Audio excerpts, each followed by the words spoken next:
Hey, this is Chris Crawford with Chris Crawford Knives, and I want to do a demonstration on how I use what I call my no peen head spinner. Now, if you're familiar with a head spinner, or maybe you're not, basically a head spinner is a little tool that you stick up into your drill press. It's kind of like a drill bit, but it's got a cupped bottom. And so when you peen your knife together, you peen the pins over, you can use the head spinner to clean up the pins. So if you've seen my intermediate slip joint video, I use a head spinner after I've put the pin into the bone and peened it around, and then I'll go to my drill press and I'll have the spinner spinning, and I'll kind of raise the pin up under it to get it cleaned up, to get it rounded. And then I'll go peen some more if necessary, and I'll go back to the drill press and keep using the head spinner to keep the pin looking clean and keep the pin looking rounded. So that would be a way to use a head spinner if you are actually, peening your pins in.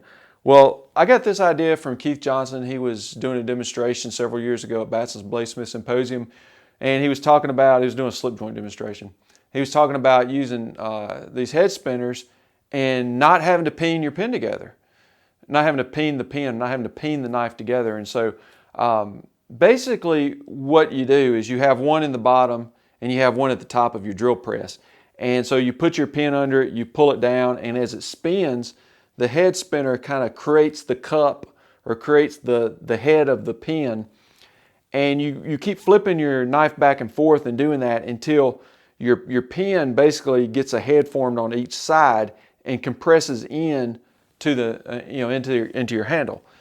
And so I tried it out and it worked really well, and I made me a set. I went through several different tries of kind of seeing how's the best way to make these things and what works best. And I finally came up with a system, you could call it a system, that I'm pretty happy with. And so that's what I'm going to demonstrate here. The nice thing about using the no peen head spinners, the reason I call it no peen is because you literally don't peen. You cut your pin the length that you need it, and then you use that to create your heads. But the nice thing about it is that if you were doing like a real brittle handle material and you're peening, so you're hitting the top of it, you're not only are you creating that head, but if you're putting too much pressure on the pin, the pin swells, so it's going to be getting wider, and this can cause pressure on your delicate handle material and cause it to split. Well, using this way, the spinner actually creates a little pocket in the handle material as the head is being created on the pin. So that's not an issue. Another really nice thing about it is when I'm doing this on like jig bone, I can create that pin, the head of the pin, down below the surface of the jig bone, so that when I go to clean it up, if I've got bolsters, I can go clean it up on the on the belt grinder, on the platen, and not worry about hitting the top of the head of the pin. Now, if you do leave your pin taller than than your surface, of course you're going to hit it. But with this method, you can get it down in there. And we'll zoom in on this later. This is just a little test piece right here. I don't know how well you can see this, but really it looks like I've inset little BBs in here. I mean, that's what they look like once they're cleaned up. They just look like little BBs down in your pin. So we'll take a look at that as well as the different parts. So basically my system, for lack of better words, is made up of 5 parts. So you have 4 parts that are made from 1/4-inch 01 rod that have been hardened and tempered. And then you've got this aluminum block, basically a 1-inch aluminum block that has a hole in the top and it has a set screw. And this is to hold your bottom pieces. So we have 2 bottom pieces. We have this one that is cupped. See if we can get in on that. So I don't know if you can see this. It's got a real shallow cup, but this is for your bottom pin or the pin on the underside of whatever you're doing. And then this is the other bottom piece, which is basically flat. Just got a little hole in it. And both bottom pieces have this flat area, and that's so that when you put them in here, you can do the lock screw and you can set them into place. Now the top pieces are made up of this one that just looks like it just comes to a point. Okay, so nothing really special about that, but it is important because it really helps you line up your pieces, because you're going to want your top and bottom pieces to be directly in line with each other when you're working on your pins. And so then this is the top piece, and so this one is cupped as well. You can't probably see it, but it's got some real thin cuts in there made with a jeweler saw to help it create the pocket that it needs when it's going into the handle material. All right, this is a test piece that I wanted to show you. Basically, I haven't cleaned up all these pins, but this is where we're going to put the pin in. But you can see this front pin basically looks just like a little BB in there. And so this is one that's been put in there and cleaned up. That's been put in there and cleaned up. Both of them are below the surface. This one has not been cleaned up, so that's why it looks a little bit more dull. But we'll go through all that. So let's go over to the drill press and get this set up. So the first thing I'm going to do is take my block and just put it in my vise on my milling machine. You could use a drill press, milling machine, whatever. I mean, I'm basically using my milling machine like a drill press. So we'll get that in there, and then we're going to put in this little bottom one. Now this is the one that's flat but has the little hole in it.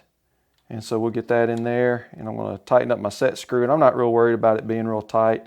I mean, just tight against it's going to keep it from spinning or anything in there. And then we're going to take this piece right here, the cone, and put that in the top. So let me see if I can get it up a little bit. I know that sounds horrible, and I'm just going to hand tighten this as well. And so let's bring this down. We'll go ahead and get zoomed in. And then so we'll get that zoomed in, and basically I'm just looking to get everything lined up. So I want that, grab my optivisors here. I'm going to want that hole, that tip to be right in the center of that hole. So once I get over the hole, I can lower it a little bit more. And that looks like that's about right. Check it from on both sides. Maybe I need to come out just a little. And I think that's pretty good. So I think I've got the top and the bottom now. When I went down, I see I got to move it over just a little bit more. But putting it down in there, you can kind of see. All right, so that's it. That's perfect. So we'll just go ahead and raise it up. And I'll take those two pieces out, and I'll replace it with these two. With the bottom, I don't even know if you'd call it a spinner because it doesn't spin, but the bottom piece and then the top piece, that's the spinner. So before we put our pin in our knife, we have to prepare the pin. And for the demonstration, I'm just calling this a knife. Basically, it's just two handles that were messed up that I put together. So we need to prepare our pin. This is 3/32 inch stainless rod. And one thing we want to do is square the end up. And I'm going to do that right here on my disc sander.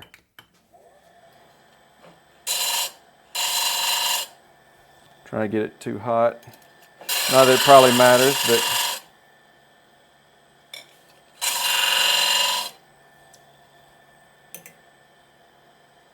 okay. I've got that end squared away, and I'm going to take my file and just kind of knock the flashing off so that it'll go into my handle. Okay, that should work. And so I think we're going to use this hole right here. Okay, so it goes in there pretty good, comes out. So what I'm going to do now is I want the length of this to be only as wide as my handle material. In other words, like if I'm flush on this side, I'm going to want the pin to be flush on this side as well. So what we're going to have to do is we're going to have to grind this pin down and try to keep it flat. I'll show you a little tool that I made for that, but first let me pull this out a little bit and then cut it so we don't have too much to grind.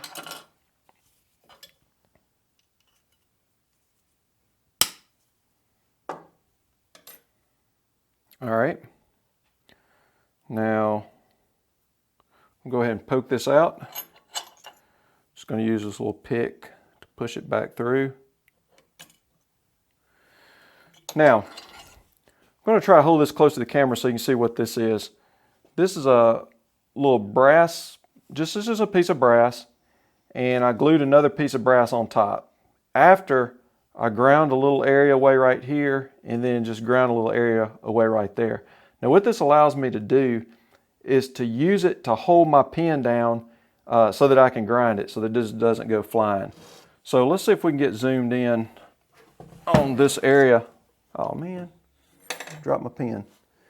Oh, there it is. See if we can get zoomed in on this area right here. Okay, I'm going to try to keep my fingers out of the way, but it's a really small area to deal with.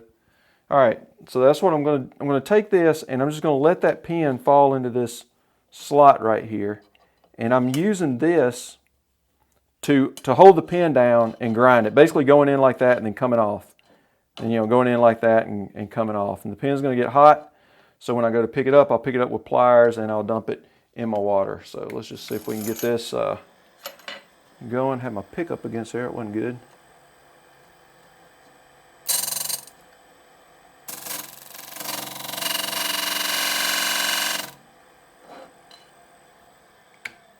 All right. So I'm just going to cool this real quick. Hopefully not lose it in my bucket.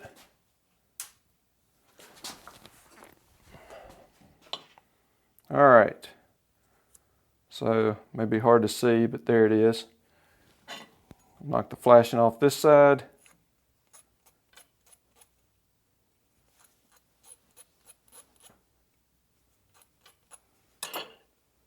And let's check it for length.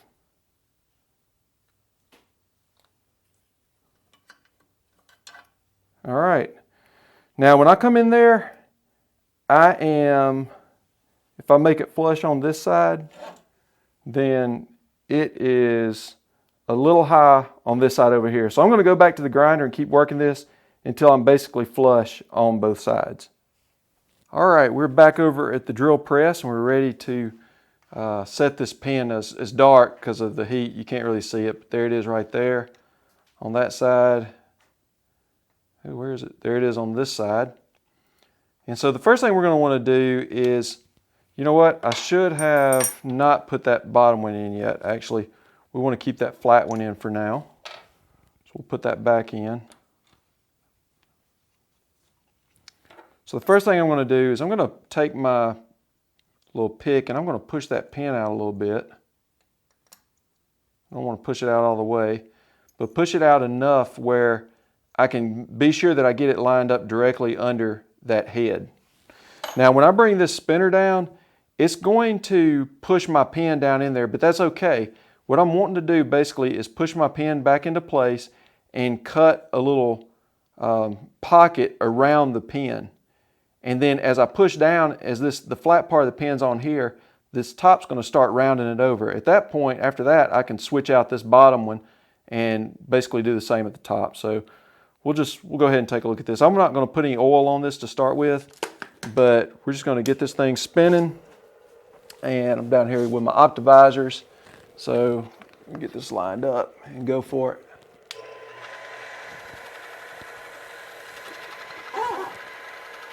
So I'm just getting my pin into the spinner, just making sure it's lined up. Now I'm pushing it into place, and now I'm starting to cut a pocket. And I'm not going to go too deep with it.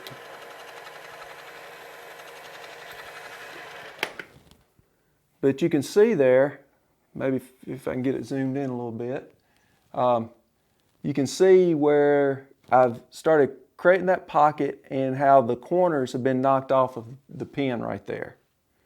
All right, so now we're going to switch out my bottom piece. We're going to put this piece in, which is cupped just like the top. It doesn't have the slots in it, so it shouldn't cut. And it's a little bit shallower. Now what we're going to do is, I want to do the same thing this time. You know what? Actually, I'm going to back up one more time. I'm going to do the same thing for the other side, but with that flat piece in. And the reason I keep going back to this flat piece, if you've got that cut piece in and you don't have that cut piece lined up, then it's going to leave a spot on there, or it's going to get it in the wrong place. So let's see real quick. So I'm going to just push this back through a little bit. Hold over here so it won't drop. Actually, it's not going to push through. I guess because it's already started rounding over.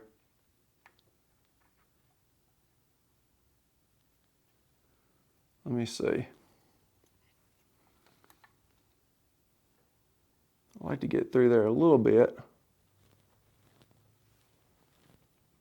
Okay. Well, I might have done it a little bit too far on that first time. So let me switch back. Sorry for all the going back and forth. Let me switch this one back. And we're going to put that pin right in that cup, just like that. And we're going to try to do a good job of coming straight down over this one. So I'll make sure I'm lined up over it. And I'm just going to take a little cut and then I'm going to check it.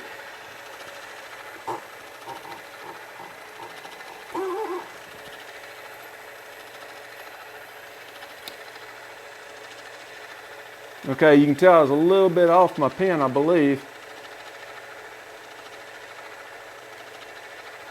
I'll come over before I mess it up too bad.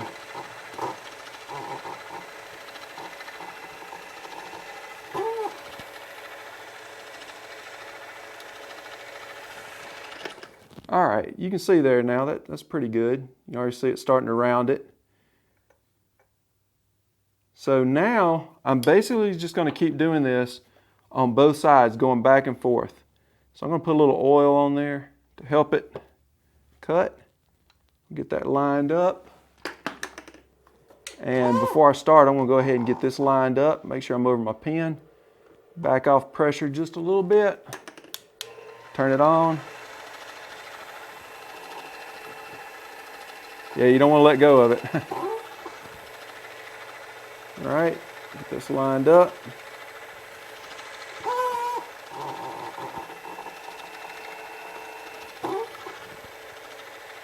It's looking pretty good. It's a little high on this side, so I'm going to pay a little more attention to it.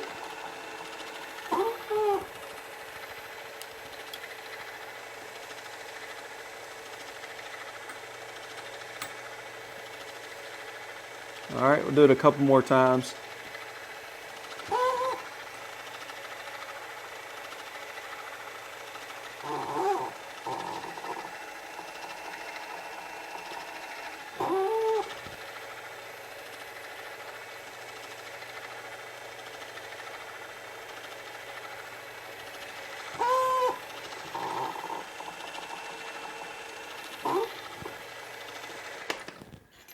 All right, now I'll tell you a couple things to look out for. One is the reason that we cut that pin to length is because once that pin rounds over, it's only going to go so far up into the spinner before it's going to stop cutting. So that's why you don't really want your pins real long. You do want to keep going back and forth on them. It looks like that one I've still got a flat spot on. Sometimes what can happen is the particles that grind away actually get up in the tip here and form a little, nothing's coming out, so it looks like it may not have, but they'll kind of form a little, I don't know, they'll fill it in a little bit, and you just need to take a scraper and just kind of scrape that part out. So let me hit this other side one more time, see if I can get this part rounded over.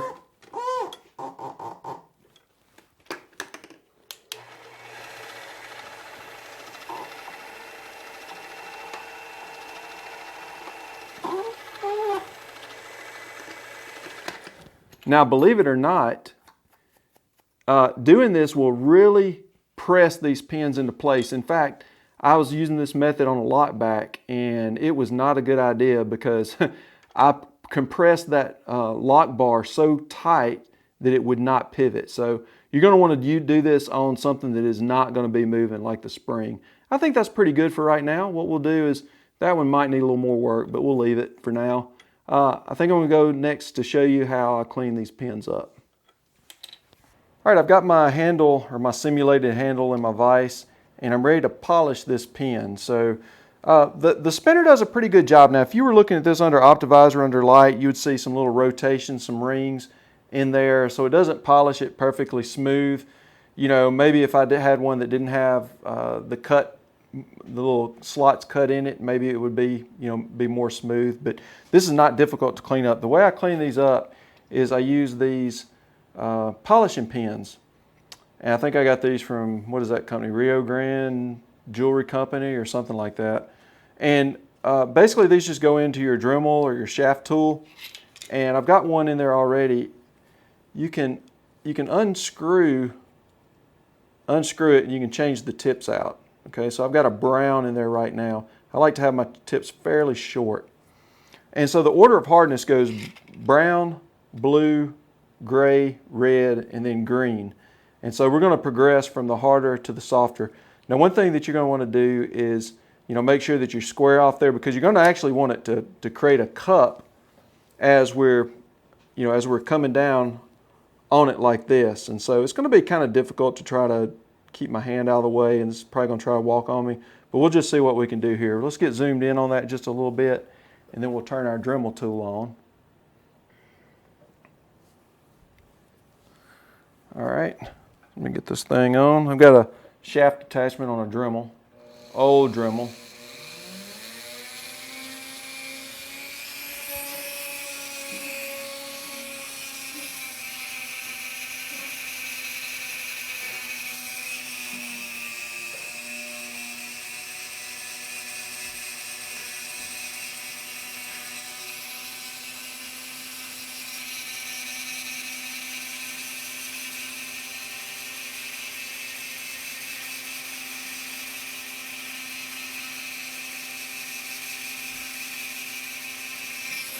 All right,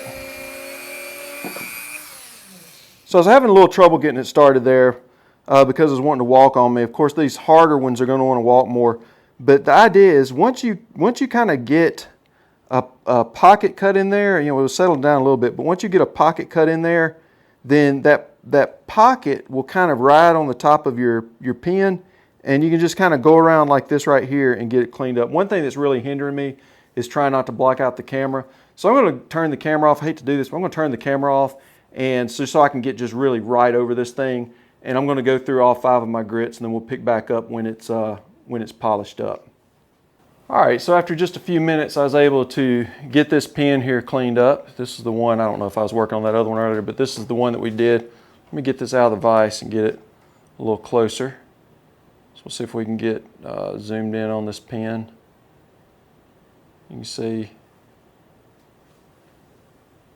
it just looks like a little BB in there.